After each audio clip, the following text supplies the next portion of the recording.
বিএনপির বাগিনী নেত্রী সেলিমা রহমান উনি স্বরাষ্ট্র কৃষি উপদেষ্টা জেনারেল জাহাঙ্গীর আলমকে স্ট্রেট জবাব দিয়েছেন। জাহাঙ্গীর আলম বলেছিলেন যে সাধারণ মানুষ চাচ্ছেন আমাদের এই সরকার যেন আরও অন্তত 5 বছর রাষ্ট্র পরিচালনার দায়িত্বে থাকে। তো তার এই কথায় অনেক রাজনৈতিক নেতা, অনেক বিশ্লেষণ বলছিল যে ক্ষমতার ইচ্ছা তাদের ভিতরে জেগেছে এবং চেয়ারের নরম গদির আর কি স্বাদ পেয়ে গেছে। এখন বিএনপি একটা যুক্তি দেখাচ্ছে, বিএনপি সহ তাদের সমমনা রাজনৈতিক দলগুলোও কিন্তু যুক্তি দেখাচ্ছে যে এই সরকার 5 বছর ক্ষমতায় থাকতে পারে না।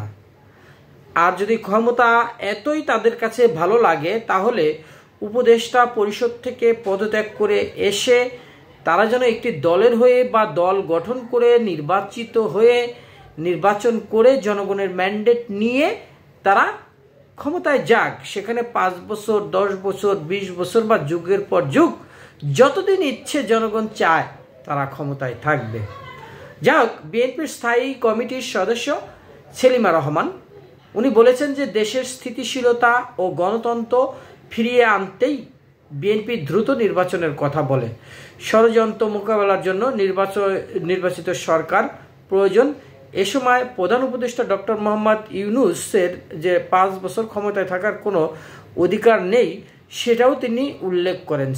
সেলিমা রহমান জোর দিয়ে বলেন যে মানুষ গণতন্ত্র চায় এবং এই গণতন্ত্র পুনরুদ্ধার করতে হলে অবশ্যই অবাধ ও সুষ্ঠু নির্বাচনের মাধ্যমে সরকার গঠন করতে হবে।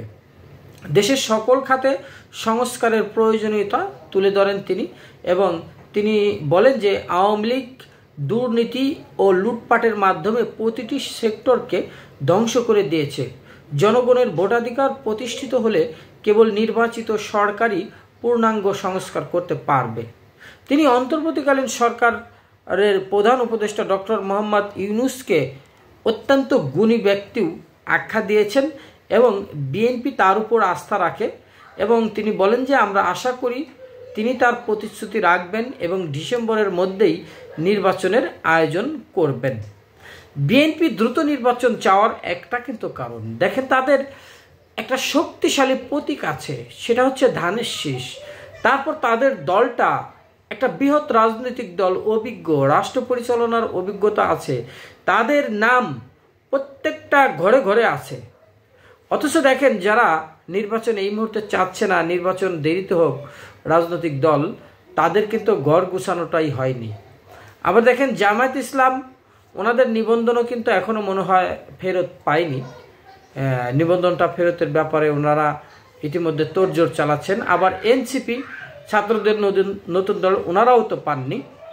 তো এই দুটি দল সহ আরও বেশ কিছু দল তারা চাইছে নির্বাচন যাতে দেরিতে হয়, আর বিএনপি চাচ্ছে দ্রুত নির্বাচন। এবং বিএনপি যুক্তি দেখাচ্ছে যে গণতন্ত্রহীনতা এবং একদলীয় শাসনের অবসান ঘটানোর জন্যই মানুষ আন্দোলন করেছে এবং মানুষ এখন ভোট দেওয়ার জন্য প্রস্তুত আছে, ভোট দিতে চায় এবং জনগণের প্রতিনিধিত্বশীল সরকার প্রতিষ্ঠা করতে চায়। তো সেজন্যই দ্রুত নির্বাচন একটা সময়ের দাবি। আর এছাড়া দ্রুত নির্বাচনের মাধ্যমে যদি বিএনপি ক্ষমতায় আসে তাতে দোষের কি বা তাতে কার কি, এরকম প্রশ্নও কিন্তু বিএনপি নেতাকর্মীদের ভিতরে শোনা যায় মাঝে মধ্যে।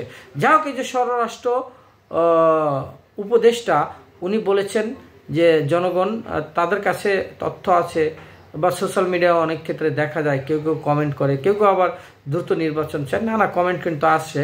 তো আপনারাও কমেন্ট করতে পারেন যে আসলে আপনারা দ্রুত নির্বাচন চান নাকি এই সরকার আরও 5 বছর থাক বা আরও কিছুদিন থাক, সেটা চান কিনা সেটা কিন্তু জানাতে পারেন। কারণ এখানে জোর করে আপনাকে দিয়ে কিছু লেখানো সম্ভব না, আপনি স্বাধীনভাবে লেখেন।